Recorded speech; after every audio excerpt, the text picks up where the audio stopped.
that you can take from everything that's dealing with medical and survival.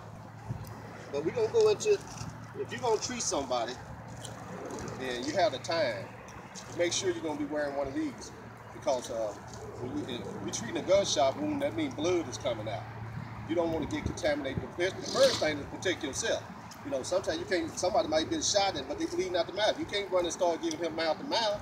You don't know nothing about his history, his blood history, you know what I mean? So the first thing you want to do is always protect yourself.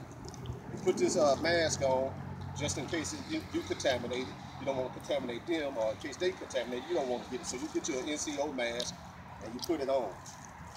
Naturally, Zulu, you want to demonstrate, I'm going to let Zulu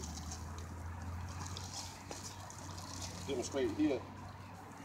He'll be helping. See if we can get one load on while I get the goggles out.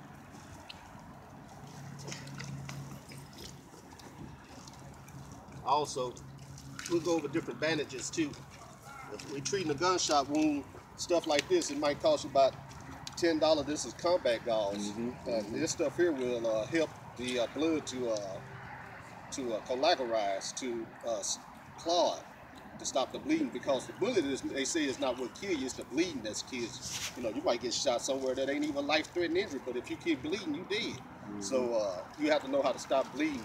That's the first thing they taught us, the ABCs: airway, bleeding, and shock. Those are three things you want to treat a person if they injured: airway, bleeding, and shock. So this is combat gauze. It's used to, you put that on there, and it's got a chemical in here that's supposed to clog the blood up. And you put a piece of tape around there, that is sufficient enough to clog the blood. This here is a trauma bandage. This is for when people get really injured. This here little bandage about 50 bucks. This is like a Israeli trauma bandage. You use that. It's got a tourniquet built into it. Say I got shot in my leg, and you got some arteries in your leg that you'll bleed for. You slide this bandage over this leg, and you tighten it back, it'll tighten up on itself. It acts as a bandage and a tourniquet. And that's called an Israeli bandage. This is a bigger one.